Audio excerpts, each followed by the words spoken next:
Welcome to the training series, Basic Safe Food Handling for Student Nutrition Programs. The training series has been developed by Toronto Public Health for student nutrition programs operating within the City of Toronto.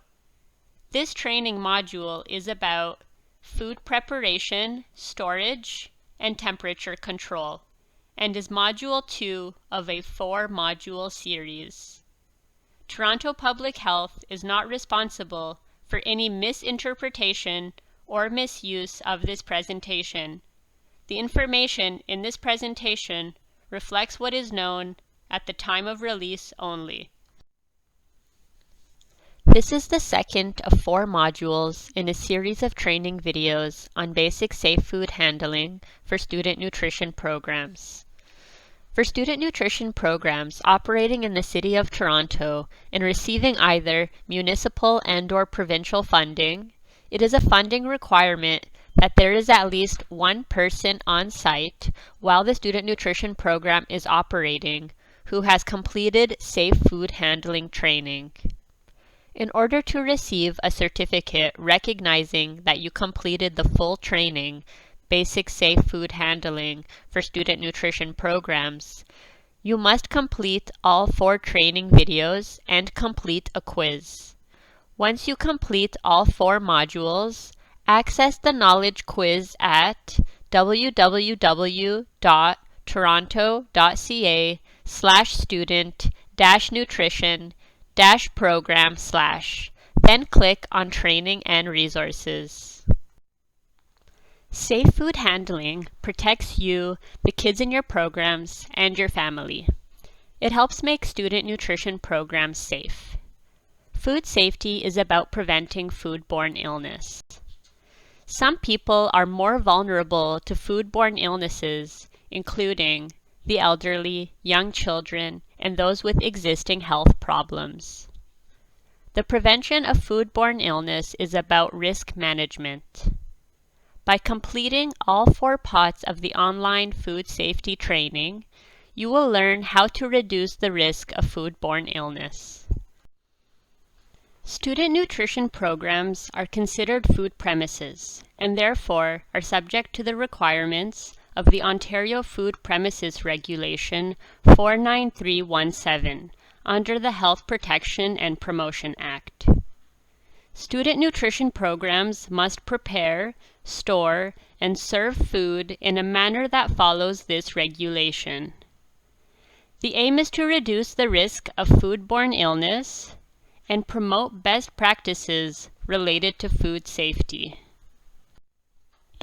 The key topics that will be covered in this module are high risk versus low risk food, food handling, the danger zone, safe food storage and transport, defrosting, cross-contamination, cooking hazardous foods, serving food, insects and rodents, and cleaning supplies. Now a couple questions for you to think about. What do you think is the difference between low risk and high risk foods? Can you think of an example of a low risk food and one example of a high risk food?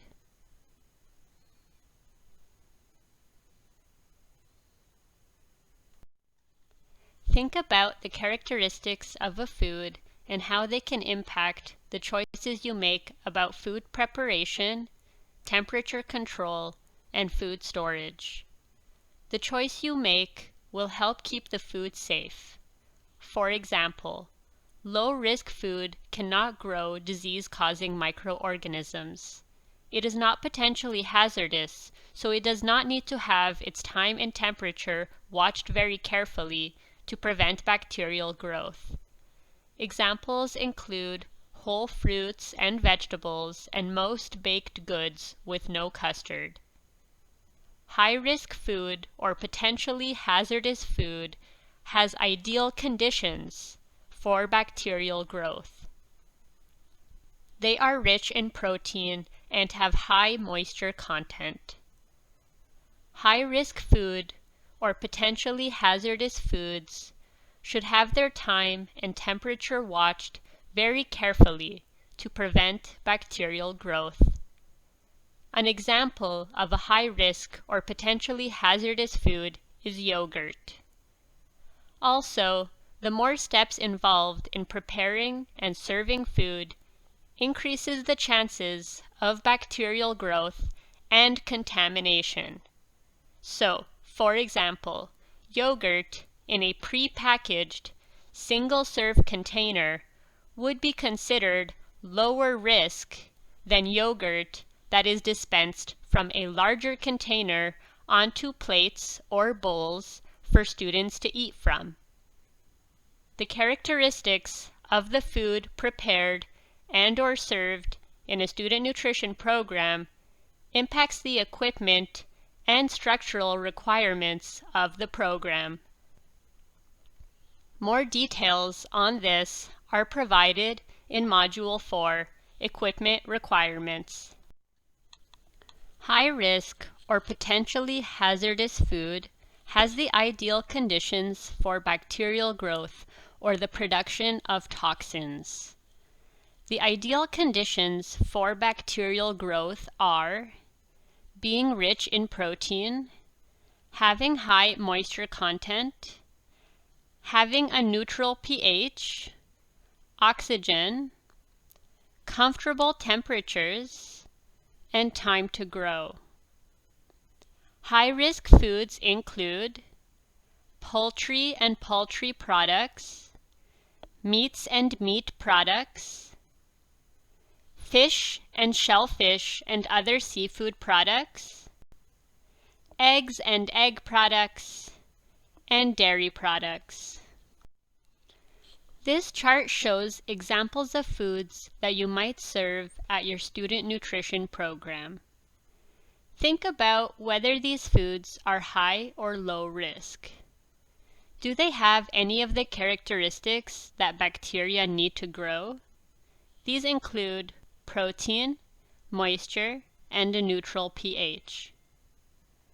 Bread, soda crackers, vegetables, and citrus fruits are low risk. None of these foods have protein, crackers don't have moisture, and even though citrus fruits have moisture, they are acidic, so bacteria won't grow. Cheese, yogurt, hummus, and egg all have moisture, protein, and a neutral pH, so they are considered high-risk foods.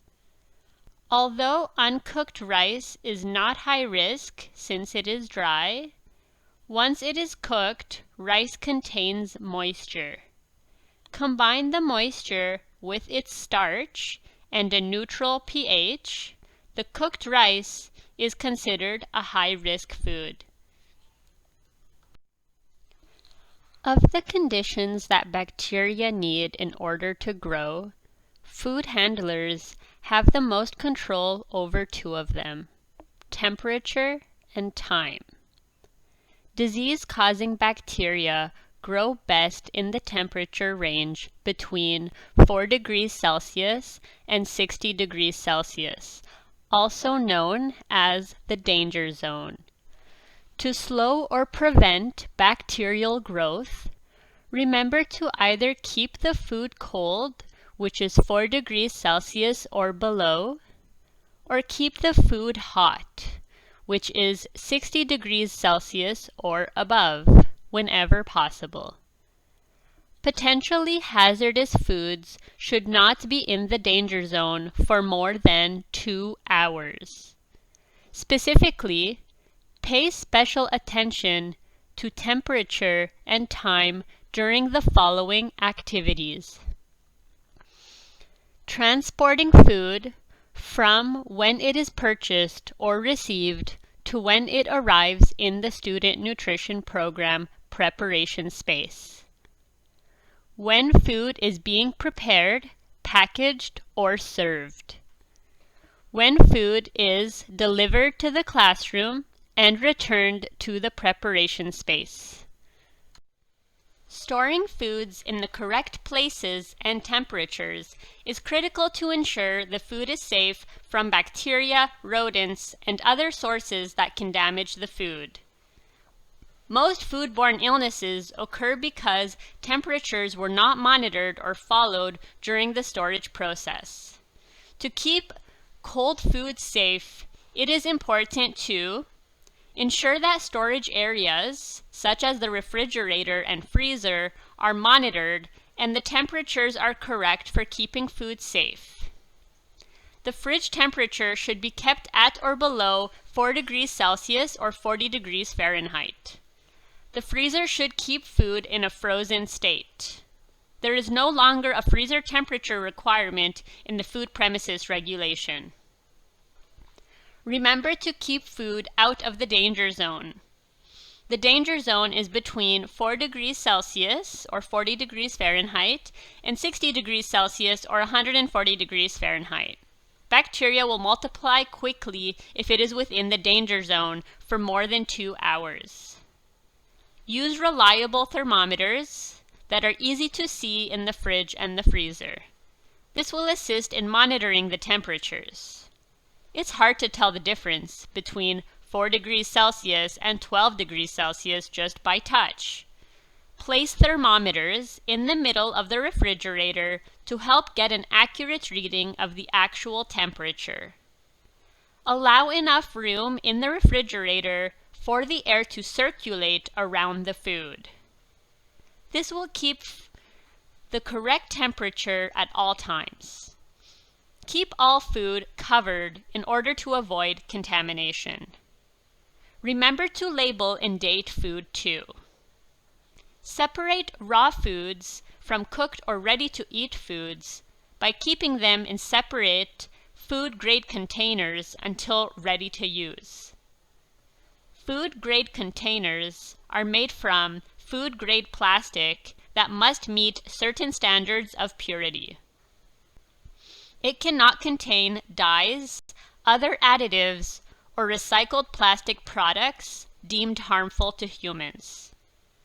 Raw meat has to be stored below all other food products. Food products generally do not have expiry dates. They may display a best before date. In most cases, the best before date indicates the date after which the product is still safe to eat, but that the producer cannot guarantee peak flavor or texture. Best before dates are labeled by the producer of the product and are not mandatory. Storage conditions can prolong or shorten a food's shelf life. For example, meat and dairy that have been frozen can safely be eaten past the best before date. They should, however, be thawed carefully and prepared and eaten immediately after thawing. However, dairy and meat that has never been frozen should be checked for spoilage if the best before date has passed. Some hazardous foods may have a best before date in the future, but should be consumed within a few days after opening because of the potential for contamination. Check food products for signs of food spoilage by regularly inspecting canned goods for dents, cracks, or bulging lids. Any of these signs can indicate a serious food poisoning threat. Discard and do not use canned foods from dented, cracked, or bulging cans. If there is any indication of spoilage, such as mold, sour, curdled milk, slime, or an off smell, the food should be discarded, regardless of the best before date. If you are ever in doubt about whether a food is safe to eat, always throw it out. Now a question for you to think about. What are safe ways to defrost food?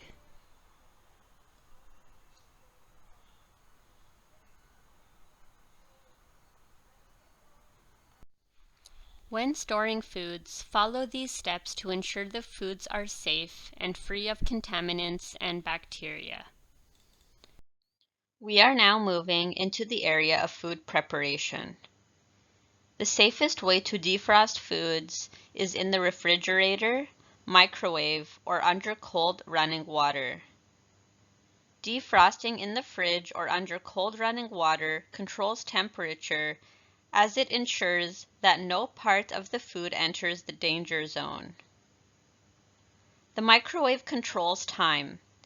Some parts of the food may enter the danger zone, but only for a brief period as long as the food is prepared immediately after defrosting.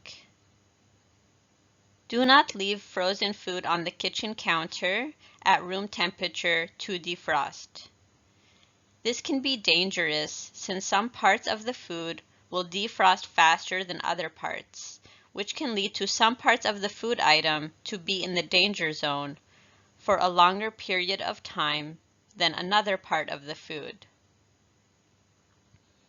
For example, the outside of the food will defrost more quickly than the inside.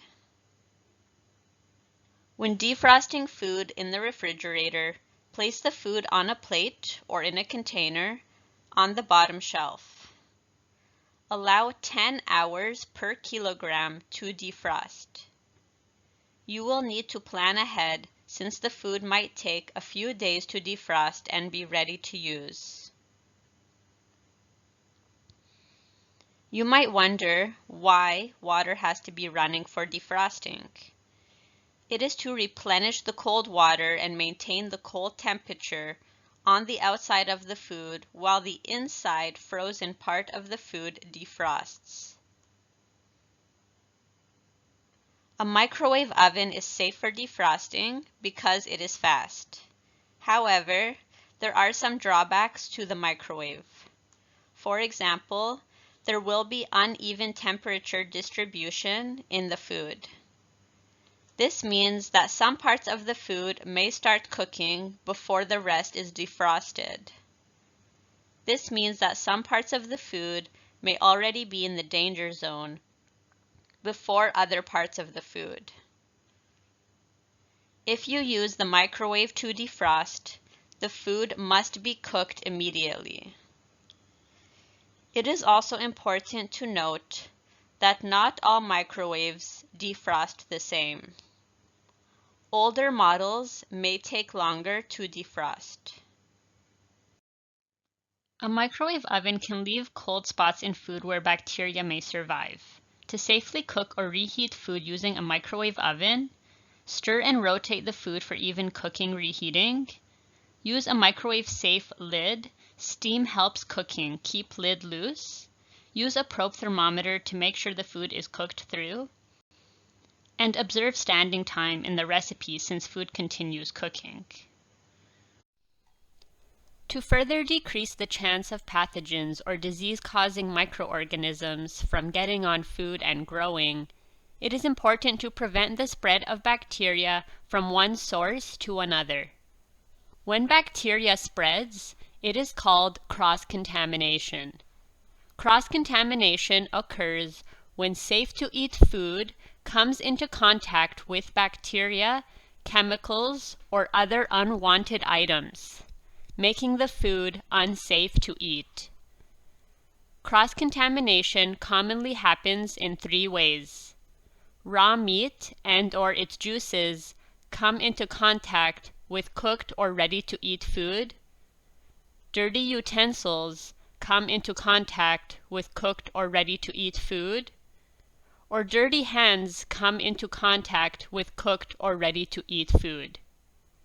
Key steps to minimize the spread and growth of pathogens are preventing cross-contamination, ensuring proper hand washing, and cleaning and sanitizing. Do you see anything wrong with this picture?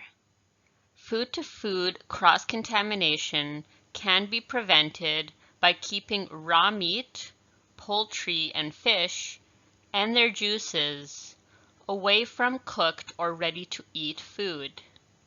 For example, use separate cutting boards for raw meats and ready-to-eat vegetables.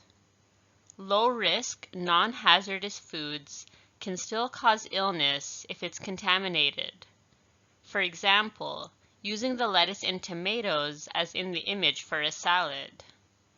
As well, store ready-to-eat foods above raw foods so the juices from raw foods cannot drip onto ready-to-eat foods. This picture is an example of how food should not be handled. Equipment to food cross-contamination can be prevented by cleaning and sanitizing cutting boards, knives, and equipment after they come into contact with hazardous foods. If you only have one cutting board, make sure to thoroughly wash your hands, cutting board, and knife in hot soapy water and sanitize the utensils after cutting one food item and continuing on to the next.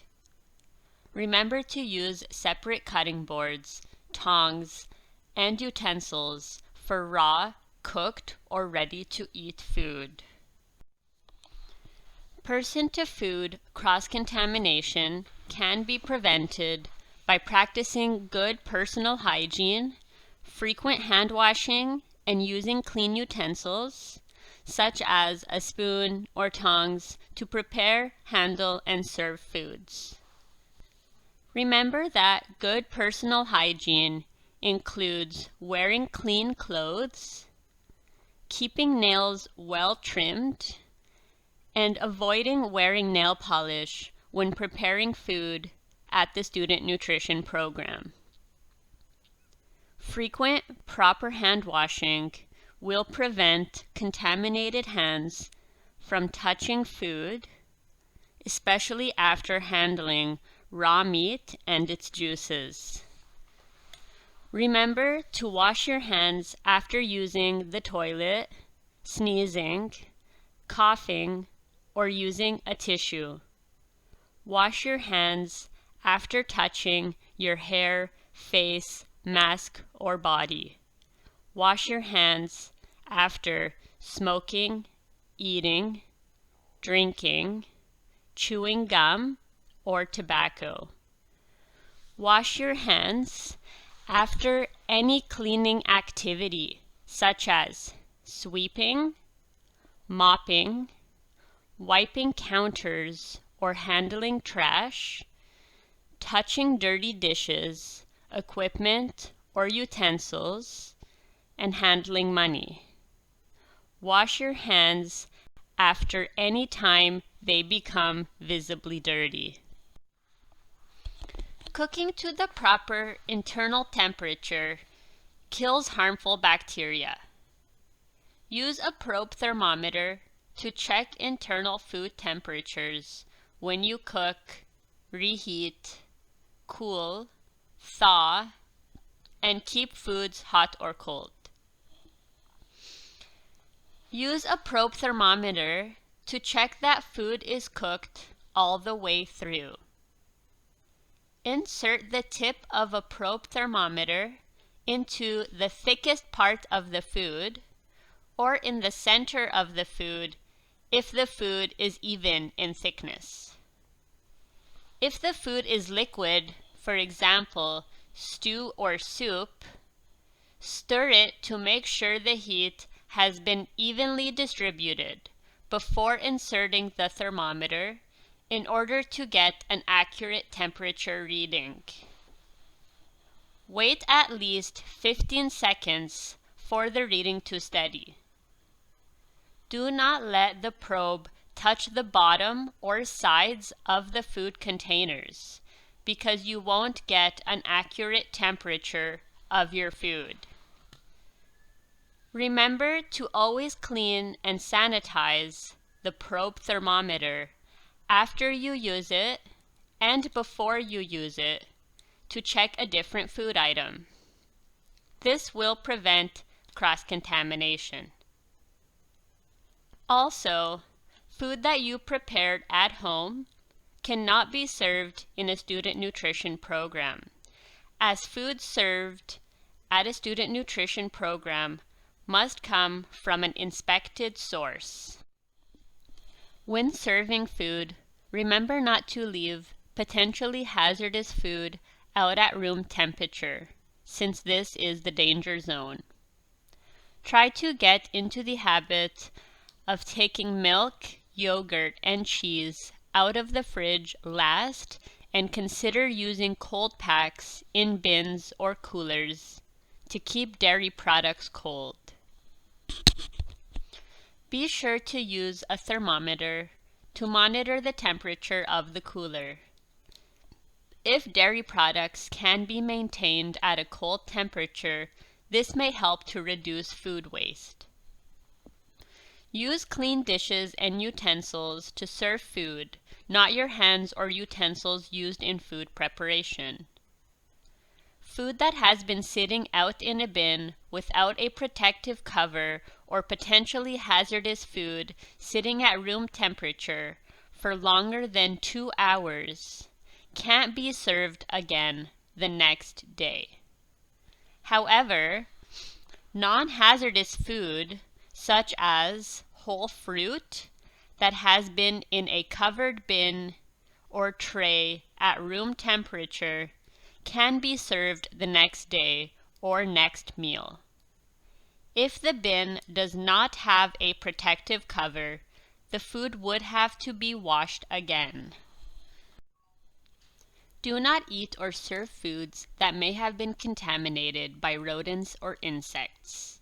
Chewed packaging or web-like material on packaging could be a sign of exposure to rodents or insects, which could make the food unsafe to eat. Use rodent pest-proof containers when storing foods. If you see pests or any sign of pests, let the site authority, such as the principal or executive director, know. It's their responsibility to contact pest control. Now we will talk about the safe storage of cleaning supplies.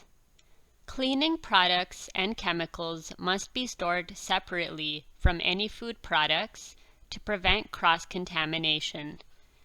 Ensure all chemicals are labeled to avoid any confusion and misuse of the product. Store chemicals or cleaning products at or below eye level, away from aisleways, fume hoods, or sources of heat, or directly in sunlight, and countertops, since food could be present. Be careful not to overstock shelves to prevent them from breaking. Store heavy containers below shoulder level.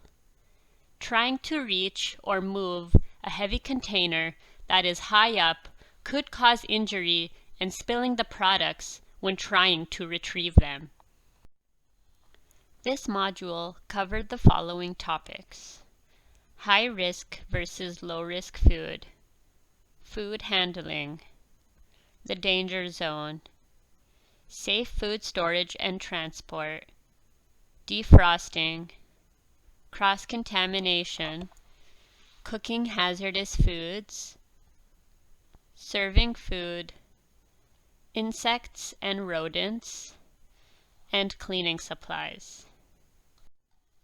This concludes the training Module 2 on food preparation, storage, and temperature control.